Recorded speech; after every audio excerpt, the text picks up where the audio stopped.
Hello dear students, मैं मनतोष मिश्रा भारत, आपके English का teacher, friend, philosopher and guide. जैसा कि आपको सबको पता है कि अभी हम लोग मटेरियल नाउन को पढ़ रहे हैं। मटेरियल नाउन की 2 क्लासेस हो चुकी है।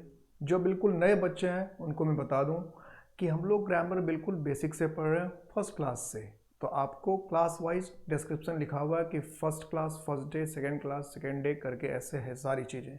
तो प्रॉपर नाउन हम लोग पढ़ चुके हैं, कॉमन नाउन हम लोग पढ़ चुके हैं, कलेक्टिव नाउन हम लोग पढ़ चुके हैं, नाउन ऑफ मटेरियल हम लोग पढ़ने जा रहे हैं। और नाउन ऑफ मटेरियल के भी या मटेरियल नाउन के भी 2 क्लासेस हो चुके हैं। तो जब मटेरियल नाउन की पहली क्लास हुई थी तो मैंने यही क्वेश्चन लिखा था। आज मैंने थोड़े से क्वेश्चन के ऑर्डर को बदला है और मैंने आपको कहा था कि जब 2 क्लास हो जाएंगे आपके, जब आप साइलेंट फीचर्स पढ़ लेंगे फिर आप क्वेश्चन को बनाइएगा, फिर पता चलेगा कि आपने क्या किया। तो जिन्होंने क्लास नहीं देखी है, सीधे इस क्लास को देख रहे हैं, वो पहले इसके दोनों क्लास को देख लेंगे फिर क्वेश्चन बनाएंगे। क्योंकि पिछले 2 क्लास में हमने पूरा कंसेप्ट क्लियर किया है कि मटेरियल नाउन क्या है और उसके क्वेश्चंस कैसे आते हैं।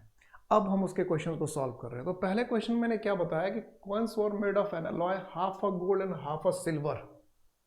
इसमें क्या करता है, लोग कभी सिल्वर की जगह कॉपर लिख देते हैं, कभी कॉपर की जगह सिल्वर लिखा रहता है। दैट डजंट मैटर, ये आप गोल्ड की जगह हो सकता है डायमंड लिख दे, तो इससे फर्क नहीं पड़ता कि गोल्ड लिखा है कि डायमंड लिखा है, सिल्वर लिखा है कि कॉपर लिखा है या एल्युमिनियम लिख दिया। कंसेप्ट समझने की बात है। कंसेप्ट समझने की बात क्या है कि आप क्या करना चाहिए, कॉइन्स वर मेड ऑफ। जहां हमने कहा मेड ऑफ तो इसका मतलब कॉइन्स जो है वो बनी बनाई चीज है। और किससे बनी है, गोल्ड और सिल्वर से। जिससे बनी है वो तो रॉ मेटल हुआ, जो चीज बनी वो तो बनी। तो जिस चीज से बनी वो रॉ मेटल है। और हमने क्या पढ़ा रूल कि अगर कोई भी मटेरियल नाउन रॉ मटेरियल की तरह यूज होता है तो ना तो उसके साथ आर्टिकल आता है ना प्लूरल फॉर्म आता है। इस क्वेश्चन में क्या किया गया कि गोल्ड और सिल्वर या गोल्ड और कॉपर को मटेरियल नाउन की तरह यूज किया गया। मैंने क्या कहा कि यहां से कोई फर्क नहीं पड़ता कि गोल्ड की जगह आप क्या लिख दे, डायमंड लिख दे, आप सिल्वर की जगह कॉपर लिख दे। कंसेप्ट समझने की बात होती है, क्योंकि एक ही क्वेश्चन को कभी कभी लोग चेंज करके पूछ देते हैं। तो गोल्ड या डायमंड या सिल्वर या कॉपर अगर कुछ भी होता तो यहां ये रॉ मेटल की तरह यूज हुआ। और जो भी नाउन रॉ मेटल की तरह यूज होगा उसके साथ ना तो आर्टिकल लगेगा ना ही प्लूरल फॉर्म होगा। इस बात को गांठ बांध कर रख लेनी है, इस बात को कभी भूलना नहीं है। आपको यह भी समझ के रखना है कि अगर मटेरियल नाउन आपके क्वेश्चन में है तो आपको ये देखना होगा। अगर आपने पहचान लिया कि मटेरियल नाउन है तो आपको देखिए, आप ये तय कीजिए कि वो क्या रॉ मेटल की तरह यूज हुआ है या इन जनरल सेंस में यूज हुआ है। अगर रॉ मेटल की तरह यूज हुआ है तो उसमें आर्टिकल या उसका प्लूरल फॉर्म नहीं होगा। तो इसने क्या लगा रखा है, आर्टिकल लगा रहा ए, इसलिए गलत है। इसमें क्या किया, ए सिल्वर के पहले लगा दिया, इसलिए गलत है। अब दूसरा क्या कर, that house is built of BRICS. तो देखने में क्या लगता है कि हिंदी में अगर हम कहें कि घर ईंटों की बनी है तो हमें लगता है हाँ सही होगा, घर तो ईंटों की ही बनती है, घर में कई ईंट लगते हैं। तो हमारे कॉमन सेंस का ये फायदा उठा लेता है, उसे पता है कि हम क्या सोचेंगे और जैसा हम सोचते हैं हमारी सोच का फायदा उठा लेता है। क्योंकि हम उल्टा सोच लेते हैं, हम हिंदी जैसा सोच लेते हैं। तो हिंदी से ठीक लग रहा है कि घर ईंटों की बनी है और हमने क्या किया, ब्रिक्स भी कर दिया। लेकिन जैसा सेंटेंस बना उससे साफ पता चल जा रहा है कि ब्रिक का इस्तेमाल इस सेंटेंस में, ब्रिक भले ही काउंटेबल ना हो, भले हम उसको गिनते हो, लेकिन सेंटेंस में यूज कैसा हुआ है वो मायने रखता है। इसमें कैसा यूज हुआ है, रॉ मेटल की तरह यूज हुआ है। तो रॉ मेटल की तरह यूज होगा तो प्लूरल नहीं होगा, तो क्या होना चाहिए, ब्रिक। देखा, दोनों कॉन्सेप्ट से क्वेश्चन आता है। तो कभी रॉ मेटल की तरह यूज किया उसमें आर्टिकल लगा दिया, और कभी रॉ मेटल की तरह यूज किया उसको प्लूरल कर दिया। ये देखिए, ये हरियाणा जुडिशरी का मैंने क्वेश्चन बताया था कि ये है, दोनों क्वेश्चन एक जैसा, ये एफसीआई का है और ये हरियाणा जुडिशरी का। This house is built of BRICS and stones. Hindi में सुने तो बहुत अच्छा लगता है कि ये घर तो ईंटों और पत्थरों का बना हुआ है ना। सुनने में कितना अच्छा लग रहा है, कंफर्टेबल लग रहा है हिंदी में कि यह घर तो ईंटों और पत्थरों का बना हुआ है। लोगों को लगेगा ठीक भी है, और ईंटों का इंग्लिश ब्रिक्स, पत्थरों का स्टोन्स। लेकिन इस सेंटेंस में ब्रिक्स और स्टोन्स रॉ मेटल की तरह यूज हुआ है, और कोई भी नाउन जो रॉ मेटल की तरह यूज होता है उसके साथ ना तो आर्टिकल आता है और ना ही उसके साथ प्लूरल फॉर्म आता है। फिर उसने क्या किया है कि किसका इस्तेमाल कर लिया है, प्लूरल फॉर्म का इस्तेमाल कर लिया है। तो ब्रिक्स और स्टोन की जगह पे क्या लिखना पड़ेगा, ब्रिक, और क्या लिखना पड़ेगा, स्टोन। क्लियर है? रत्ती भर भी डाउट हो तो कमेंट बॉक्स में लिख देंगे कि क्या प्रॉब्लम है, क्या प्रॉब्लम है, जवाब उसका मिल जाएगा। पहले जो आप कमेंट कर रहे थे उसका कई का जवाब नहीं भी होगा, उसकी वजह क्या, पहले रेगुलर क्लास थी नहीं, लेकिन अब रेगुलर क्लास चल रही है तो अब आपके हर एक डाउट का जवाब मिलेगा। 4th सेंटेंस अगर हम देखते हैं तो the milk is very good for growing children of all ages, कि जितने भी बढ़ते बच्चे हैं, चाहे वो किसी भी उम्र के हो, सभी उम्र के हो, बढ़ते बच्चे, बढ़ते बढ़ते 3 साल के भी हो सकते हैं, 2 साल के भी हो सकते हैं, 6 महीने के हो सकते हैं, 7 साल के भी हो सकते हैं, 8 साल के भी हो सकते हैं, 10 साल के भी हो सकते हैं। तो कह रहा है जितने भी बढ़ते हुए उम्र के बच्चे हैं या बढ़ते उम्र के जितने भी बच्चे, जो भी ग्रोइंग चिल्ड्रन है, चाहे वो किसी उम्र के, चाहे वो सभी उम्र, सभी उम्र कहने का मतलब ये नहीं 70 साल के, क्योंकि बच्चे तो बच्चे, जो बचपन का एक उम्र माना गया कि 10 साल, 11 साल या 12 साल, तो उसके जो जिस भी एज में, वो 5 हो, 6 हो, 6 मंथ्स हो, तो हर एक एज के बच्चे के लिए मिल्क की जरूरत है, दूध की आवश्यकता है। तो इसका मतलब इस सेंटेंस में जो दूध का इस्तेमाल हुआ है वो इन जनरल नॉर्मल सेंस में इस्तेमाल हुआ है। तो मैंने क्या बताया था कि अगर किसी भी मटेरियल नाउन का इस्तेमाल नॉर्मल सेंस में हो कि सोना चमकीला होता है, दूध में प्रोटीन होता है, या कोयला काला होता है, या पानी रंगीन होता है, ये सब नॉर्मल बातें हैं। तो मटेरियल नाउन का इस्तेमाल अगर नॉर्मल सेंस में, इन जनरल सेंस में किया जाए तो उसके साथ ना तो आर्टिकल आता है ना प्लूरल फॉर्म आता है। इसने क्या कर रखा है, मिल के पहले द लगा रखा है। तो मिल के पहले द नहीं लगना चाहिए। कब नहीं लगना चाहिए, जब मिल का इस्तेमाल इन जनरल सेंस में हुआ। ये जो अभी तक हमने रूल पढ़े थे उसके हिसाब से तो 4 क्वेश्चन, और ये 4 क्वेश्चन प्रीवियस ईयर के आए हुए हैं। अगर आप प्रीवियस ईयर के क्वेश्चंस बनाएंगे तो ये प्रीवियस ईयर क्वेश्चंस में मिलेंगे आपको। अब इस क्वेश्चन का जवाब हमें ढूंढना है। इस क्वेश्चन का जवाब मैंने अभी तक नहीं बताया। हो सकता है इसमें कई बच्चों का जवाब आया होगा, नो एरर वगैरह वगैरह, पता नहीं क्या क्या। लेकिन जब पिछली क्लास को मैंने एंड किया था, खत्म किया था, तो मैंने आपसे क्वेश्चन पूछा होगा कि मिल्क मिल्क्स हो सकता है, कि द मिल्क हो सकता है क्या, वाटर वाटर्स हो सकता है क्या। मतलब मिल्क तो हम लिखते ही, द मिल्क भी कभी कभी सही हो सकता है क्या, मिल्क्स लिखना भी सही हो सकता है क्या, वाटर्स लिखना भी सही हो सकता है क्या। तो ये सवाल जो है हम अब करेंगे। तो अभी तक जो हमने पढ़ा वो था बेसिक रूल, मटेरियल नाउन का बेसिक फीचर, सैलिएंट फीचर इसको हम कह रहे हैं। सैलिएंट फीचर्स कहने का मतलब हुआ कि जैसे कोई नाउन है तो उस नाउन का बेसिक यूज क्या है। और आप जानते हैं कि किसी भी चीज का हमेशा बेसिक रूल ही नहीं होता, एडवांस रूल भी होते हैं। यानी कुछ बीमारी का इलाज जो है वो दवाई से हो जाता है, और कुछ बीमारी का इलाज जो है ऑपरेशन से भी होता है। कुछ नॉर्मल चाइल्ड होते हैं, कुछ एबनॉर्मल चाइल्ड होते हैं, कुछ नॉर्मल केस है, कुछ एबनॉर्मल केस है। आप भी तो कहते हैं मैं बहुत टेढ़ा हूं, लेकिन आप टेढ़े हैं लेकिन मेरे हैं, है ना। तो कभी भी हमेशा नॉर्मल बात ही नहीं होती है, कभी कभी रेयर बात भी होती है। तो अब हम देखते हैं कि कोई एक्सेप्शनल केस है तो क्या है। एक्सेप्शनल का मतलब क्या हुआ, अपवाद।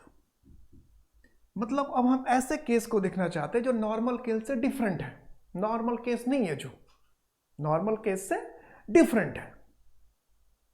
तो जरूरी तो नहीं है कि मटेरियल नाउन का इस्तेमाल या तो रॉ मटेरियल की तरह ही हो या ऑल के सेंस में ही हो। जब हमने कहा दूध गर्म है तो यहां दूध का नॉर्मल इस्तेमाल नहीं हुआ है, सारे दूध की बात नहीं हो रही है। हम कह रहे हैं दूध से पनीर बनता है, तो ये नॉर्मल केस रॉ मटेरियल की तरह यूज हुआ। दूध सफेद होता है, दूध में प्रोटीन होता है, ये नॉर्मल केस हुआ।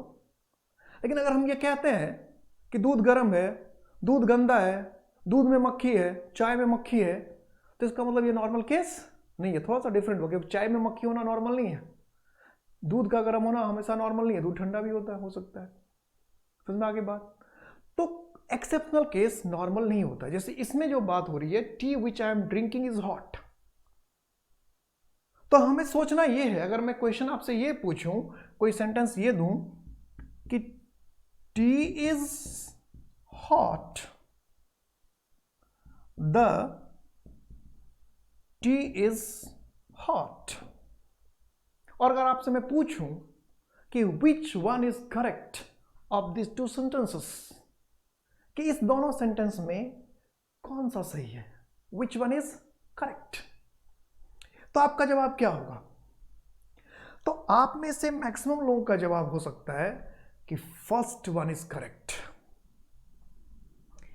कुछ लोगों का जवाब हो सकता है सेकेंड वन इज करेक्ट, सबकी अपनी अपनी सोच हो सकती है। लेकिन जनरली अधिकांश स्टूडेंट्स कहेंगे कि पहला, फर्स्ट इज करेक्ट। लेकिन आप मुझे बताइए कि चाय गर्म होती है और चाय गर्म है, दोनों एक ही है क्या? दोनों में एक जैसी बात हो रही है क्या? हम कहते हैं दूध में प्रोटीन होता है और हम कहते हैं दूध गर्म है, बोथ आर सेम? नॉट, दोनों केसेस एक जैसे नहीं है। तो आपको समझना पड़ेगा कि आप कहना क्या चाहते हैं। पानी रंगहीन होता है और पानी गर्म है, दोनों में पानी शब्द का इस्तेमाल किया है, और हिंदी में पानी के ग्रामर पे कोई असर नहीं पड़ा। आप कह रहे हैं कि पानी गर्म है, पानी रंगहीन होता है, पानी गंदा है, तो पानी के ग्रामर पे कोई असर नहीं पड़ रहा है। लेकिन क्या इंग्लिश में पानी गर्म है, वाटर इज हॉट, पानी गंदा है, वाटर इज डर्टी, ऐसा होगा क्या? कई लोगों को लगता है हाँ यही तो होगा, और क्या होगा? नो, नहीं, ऐसा नहीं होगा। तो पानी गर्म है और पानी रंगहीन होता है, जिसमें पानी के दो अलग अलग यूज हैं। हिंदी में ग्रामर में असर नहीं पड़ रहा, that's a different thing. Hindi का ग्रामर कैसा होता है, इसको इंग्लिश से कोई लेना देना नहीं है। The grammar of English has nothing to do with the grammar of English. You will have to consider this point. आपको हमेशा यह ध्यान रखना पड़ेगा कि हिंदी के ग्रामर का इंग्लिश के ग्रामर से बहुत ज़्यादा लेना देना नहीं है। हिंदी का ग्रामर इंडिपेंडेंट है और इंग्लिश का ग्रामर इंडिपेंडेंट है। तो अगर आपको यह बात समझ में आ गई कि दूध गर्म है और दूध में प्रोटीन है, इसमें दो अलग अलग बात है, तो इसका ग्रामर भी डिफरेंट होता है। तो T is hot, the T is hot, आपको यह समझना है कि चाय गर्म होती है और चाय गर्म में डिफरेंस है। आपको तो चाय गर्म होती है उसमें कहा जाता था टी इज हॉट कर देते थे, और चाय गर्म है उसमें भी टी इज हॉट कर देते थे। अब ऐसा नहीं करना। जब हम कहते हैं चाय गर्म होती है तो इन जनरल सबकी बात हो रही है, जहां भी चाय तो गर्म होती है। और जो ठंडी चाय किसी के दिमाग में आ रहा है, उसको ठंडी चाय नहीं कहते, उसको आइस टी कहते हैं। किसी के दिमाग में सर चाय तो ठंडी भी होती है, उसकी ठंडी चाय नाम नहीं है, कोल्ड टी नाम नहीं, उसका क्या नाम है? Ice tea. तो चाय गर्म होती है और चाय गर्म है, डिफरेंस है। तो सेंटेंस दोनों सही है, लेकिन दोनों के मीनिंग में डिफरेंस है। टी इज हॉट का मतलब होता है चाय गर्म होती है, यह क्या है? चाय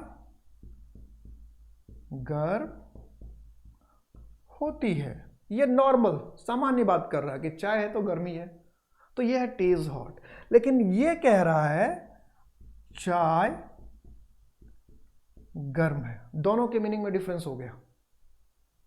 तो चाय अगर आपके सामने रखी है और वो गर्म है तो उसको टी इज हॉट नहीं कहेंगे। चाय अगर आपके सामने रखी हुई है और वो ठंडी है तो टी इज कोल्ड नहीं कहेंगे। आप पानी नहाने के लिए गए और आपको पानी ठंडा लगा, ठंडे के मौसम में आप कहते मैं तो ना नहाऊं, पानी तो ठंडा है, तो आप कहेंगे वाटर इज कोल्ड नहीं कहेंगे, द वाटर इज कोल्ड कहेंगे। समझ आ गया भाई? अगर किसी ने आपको दूध पीने दिया और आप कह रहे हैं मैं अभी दूध नहीं पी रहा, दूध गर्म है, तो आप ये नहीं कहेंगे मिल्क इज हॉट, आपको क्या कहना पड़ेगा? The milk is hot. तो समझने की बात है और उम्मीद करता हूं आप समझ गए। तो पहला एक्सेप्शनल केस क्या हुआ? पहला एक्सेप्शनल क्या है? केस फर्स्ट कि the is used with a material noun if it is used as a particular, special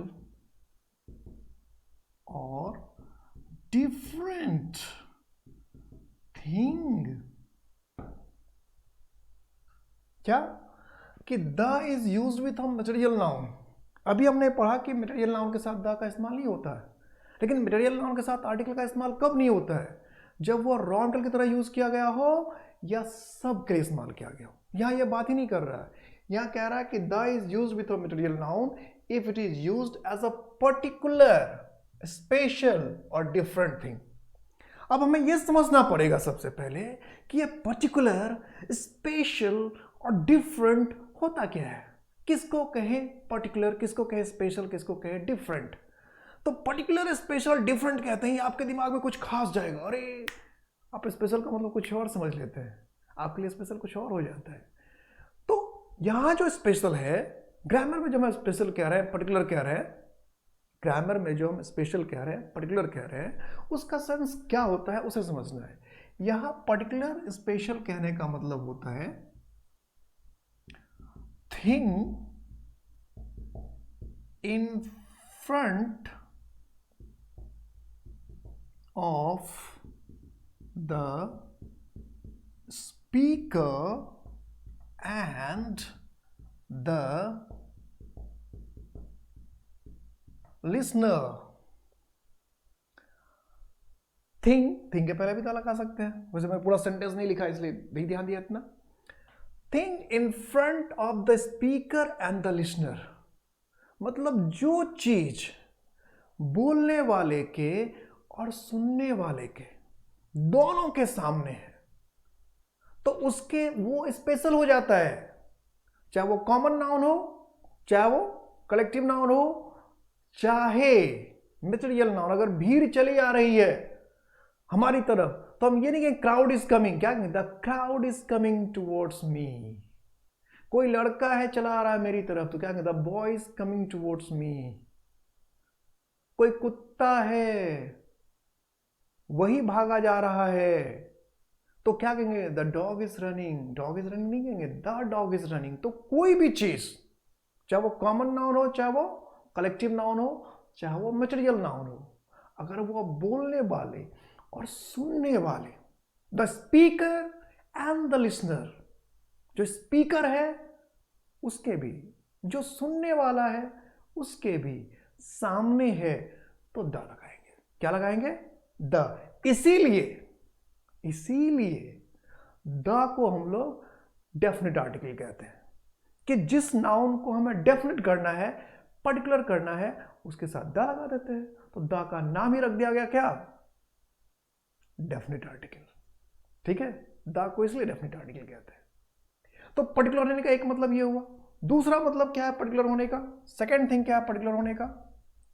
कि अगर बोलने और सुनने वाले के सामने ना हो, बोलने और सुनने वाले के सामने ना हो, लेकिन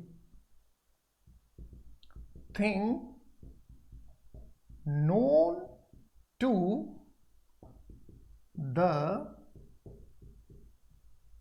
speaker and the listener, कि सुनने वाला और बोलने वाला दोनों के सामने नहीं है लेकिन दोनों जानता है किसकी बात हो रही है। तो ऐसे कंडीशन में भी वो थिंग पर्टिकुलर हो जाता है, स्पेशल हो जाता है और उस थिंग के साथ हम द लगाते हैं, भले वो मटेरियल नाउन ही क्यों ना हो। समझ में आ गई बात? तो जो चीज बोलने और सुनने वालों के बिल्कुल सामने है उसके साथ भी द लगाना है, चाहे वो कॉमन नाउन हो, चाहे वो कलेक्टिव नाउन हो, चाहे वो मटेरियल नाउन हो। अगर कोई चीज बोलने वाला और सुनने वाला के सामने नहीं है लेकिन दोनों जानता है किसकी बात हो रही है तो भी उसके साथ द लगेगा। इसका मतलब ये है कि अगर हम कह रहे हैं टी इज हॉट, तो इसका मतलब क्या है? इसका मतलब क्या है कि चाय गर्म होती है। और अगर हम कह रहे हैं द टी इज हॉट, तो इसका मतलब क्या है कि हमारे सामने जो चाय रखी है वो क्या है? गर्म है। समझ में आ गई बात? तो ये जो क्वेश्चन था, T which I am drinking is hot, अब बताइए इसमें क्या गलती है? आप बताइए इसमें क्या गलती है? तो T which I am drinking, तो ये टी क्या हो गया? आपके सामने, मेरे सामने है। मैं जो कहता हूं, मैं जो चाय पी रहा हूं, यानी चाय मेरे सामने है। तो चाय मेरे सामने है, वो चाय जो मेरे सामने है सिर्फ उसी की बात हो रही है। तो इसलिए इस चाय के साथ क्या होना चाहिए? द, क्योंकि बोलने वाले के सामने, सुनने वाला भी देख रहा होगा, हाँ इस चाय की बात कर रहे, जो पी रहे उसी की बात हो रही है। तो ये पर्टिकुलर हुआ ना, और पर्टिकुलर अगर हुआ तो क्या लगना चाहिए? द। तो आपको ये समझ में आ जाना चाहिए कि the is used with any noun, whether it is common, collective or material, that doesn't matter.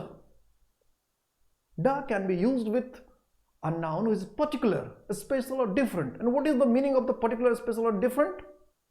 The thing which is in front of the speaker and the listener, or the thing which is known to the speaker and the listener.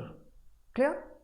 कि कोई भी चीज जो बोलने वाले और सुनने वाले के सामने है, या जो बोलने और सुनने वाले का जाना पहचाना है। तो सपोज कीजिए कि अगर हम लिखते हैं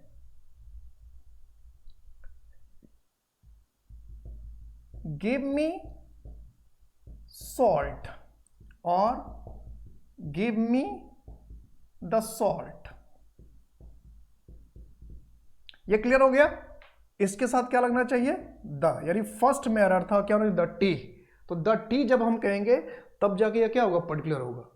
अब ये गिव मी सॉल्ट कह रहे हैं और गिव मी द सॉल्ट कह रहे हैं, तो ये दोनों सही है, बोथ आर करेक्ट। तो गिव मी सॉल्ट का मतलब क्या है कि मुझे नमक चाहिए, चाहे कहीं से ला के दो। आप खाना खा रहे हैं, आपको नमक चाहिए, तो गिव मी सॉल्ट। और गिव मी द सॉल्ट, इसका मतलब सामने अगर नमक रखा है और वही नमक आपको चाहिए, तो कहेंगे गिव मी द सॉल्ट। या फिर हो सकता है कि आपने नमक में कुछ डाल वाल के अपने लिए स्पेशल रख रखा हो कहीं, और आप वही नमक खाएंगे, तो आप क्या कहेंगे? Give me the salt. तो सामने है तो गिव मी द सॉल्ट, या आपने कहीं रख रखा है और सुनने वाले को पता है कि आपको कौन सी नमक चाहिए, आप कौन सा नमक मांग रहे हैं, तो उस केस में भी आप क्या कहेंगे? Give me the salt. और गिव मी सॉल्ट का इसका मतलब जो नॉर्मल नमक होता है, जो किचन में कहीं रखा ला के दे दे, लेकिन वही नॉर्मल नमक भी अगर आपके सामने है तो आप गिव मी सॉल्ट नहीं कहेंगे, आप क्या कहेंगे? Give me the salt. सामने अगर पानी रखा है तो आप ये नहीं कहेंगे कि गिव मी वाटर, क्या कहेंगे? Give me the water. Give me water का मतलब है कि पानी लाकर आपको देना है, कहीं से लाकर आपको पानी दे दिया, आपको मुझे पानी चाहिए तो गिव मी वाटर। लेकिन सामने पानी रखा है, वही पानी आपको चाहिए, तो give me the water. Clear है? सामने पानी रखा है, वही आपको चाहिए, तो गिव मी द वाटर। या पानी में कुछ मिलाकर आपने रखा होगा, गर्म वगैरह करके रखा होगा, और वही पानी आप हमेशा पीते हैं, तो भी क्या होगा? Give me the water. समझ में आ गई बात? तो अगर हम कहते हैं वाटर इज कलरलेस, लेकिन अगर हमें कहना है वाटर इज कलरफुल, तो ये सही है क्या?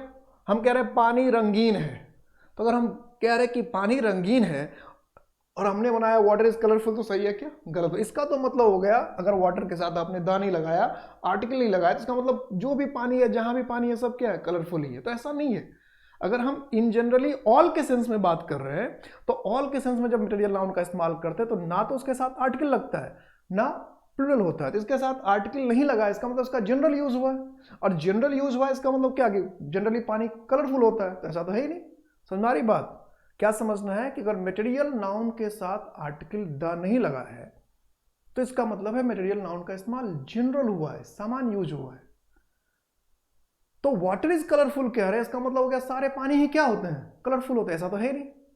तो अब इसका मतलब है कि होली खेलना है या पानी में कुछ आपने रंग मिला दिया, उसके बाद जाकर पानी क्या हुआ? रंगीन हुआ। तो सारे पानी तो रंगीन होते ही नहीं है, तो थोड़े पानी जो आपके सामने होगा वही तो रंगीन है। तो इसलिए इसमें क्या होना चाहिए था? The water is colourful. जो पानी आप छू कर आए, देख कर आए, जिससे आपको नहाना था, सिर्फ वही पानी गर्म था ना, तो आप या सिर्फ उसी पानी की बात कर रहे हैं, आपके घर के लोग सब आप जैसे कहते हैं पानी गर्म, तो लोग समझ गए कि अच्छा बाथरूम में या जिस पानी से नहाने गया था वही पानी, उसी पानी की बात हो रही है। तो फिर हम क्या कहेंगे, वाटर इज हॉट, ऐसा नहीं कहेंगे। इसका मतलब फिर क्या हो जाएगा कि दुनिया में जो भी पानी है, जहां भी पानी है, वो पानी क्या है, गर्म ही होता है, ऐसा तो है ही नहीं। तो आपने जिस पानी को टच किया सिर्फ वो उस पानी की आप बात कर रहे हैं ना, इसलिए क्या होगा, द वाटर इज हॉट। इसी को एग्जाम में और क्या करता है, कैसे घुमा देता है, जैसे पूछ देगा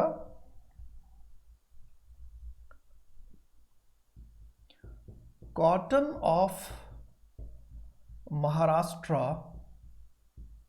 इज इन ग्रेट डिमांड। तो पहली नजर में क्या लगता है कि यह सेंटेंस सही है, पहली नजर में क्या लगता है कि यह सेंटेंस बहुत ही सही है कि cotton of Maharashtra is in great demand. तो हमें लगता है कि सेंटेंस से महाराष्ट्र का कॉटन जो है उसकी बहुत मांग है, लेकिन ये कॉटन जनरल बात नहीं हुई। दुनिया में तो कॉटन कई जगह हो सकता है, कॉटन तो कॉटन है। यहां जो कॉटन का इस्तेमाल हुआ है वो सारे कॉटन के लिए नहीं हुआ, यहां जो कॉटन का इस्तेमाल हुआ है वो सिर्फ महाराष्ट्र के कॉटन के लिए इस्तेमाल हुआ है। तो महाराष्ट्र के कॉटन के लिए अगर इस्तेमाल हुआ है तो ये पर्टिकुलर हुआ, तो पर्टिकुलर हुआ तो द कौन लगाएगा, जो पर्टिकुलर है उसके साथ द लगाना है। तो क्या होना चाहिए, द कॉटन ऑफ महाराष्ट्र। हमने कहा land of Bihar is fertile. Fertile word पूछता रहता है एंटोनिम सिनोनिम्स में। फर्टाइल का मतलब क्या हो, उपजाऊ। तो बिहार का जमीन तो बहुत उपजाऊ है, बाढ़ आ जाती है वो अलग बात है। तो लैंड तो हर जगह है पूरी दुनिया में, और लैंड क्या है, रियल नाउन है, जमीन, लैंड कह दे, सॉइल कह दे। तो यहां लैंड लिखा या हमने सॉइल लिखा, तो दोनों ही कंडीशन में क्या होना चाहिए था, द, क्योंकि लैंड ऑफ बिहार कहने से भी लैंड पर्टिकुलर हो रहा है, सॉइल ऑफ बिहार कहने से भी सॉइल क्या हो रहा है, पर्टिकुलर हो रहा है। तो मैंने अभी क्या बताया था, कोई भी नाउन अगर पर्टिकुलर हो रहा है, कॉमन नाउन पर्टिकुलर हो रहा है, कलेक्टिव नाउन पर्टिकुलर हो रहा है, या फिर मटेरियल नाउन पर्टिकुलर हो रहा है, तो ऐसे कंडीशन में क्या करना चाहिए, द लगाना। और पर्टिकुलर होने के मैंने दो तरीके बताए थे, या तो क्या हो, जाना पहचाना हो, मतलब सामने नहीं हो लेकिन बोलने वाले और सुनने वाले दोनों को पता है, और दूसरा तरीका क्या कहा था कि बोलने और सुनने वाले को के सामने हो। तो जब इसमें बात कर रहे हैं तो इसमें क्या है कि कॉटन ऑफ महाराष्ट्र कहने से लोग को समझ में आ गया सिर्फ महाराष्ट्र के कॉटन की बात हो रही, सिर्फ पर्टिकुलर महाराष्ट्र के कॉटन की, तो पर्टिकुलर ये भी हो गया। तो पर्टिकुलर होने का तरीका अलग अलग हो सकता है, किसी भी चीज को पर्टिकुलर करने का तरीका अलग अलग हो सकता है। तो महाराष्ट्र कर देने से यहां क्या हो गया, पर्टिकुलर हो गया, क्योंकि कॉटन महाराष्ट्र के अलावा कहीं और के कॉटन की हम बात नहीं कर रहे हैं इस सेंटेंस में, जबकि कॉटन तो कहीं भी हो सकता है। सॉइल ऑफ बिहार कह रहे हैं तो सॉइल तो कई जगह है, लेकिन हमने सॉइल को बिहार कह के क्या किया, पर्टिकुलर कह दिया। हमने कहा द व्हीट ऑफ हरियाणा या the wheat of Punjab, the uranium of Australia, clear है। तो ऐसे कर देने से क्या हो गया, पर्टिकुलर हो गया। पर्टिकुलर हो गया तो क्या करना चाहिए, द।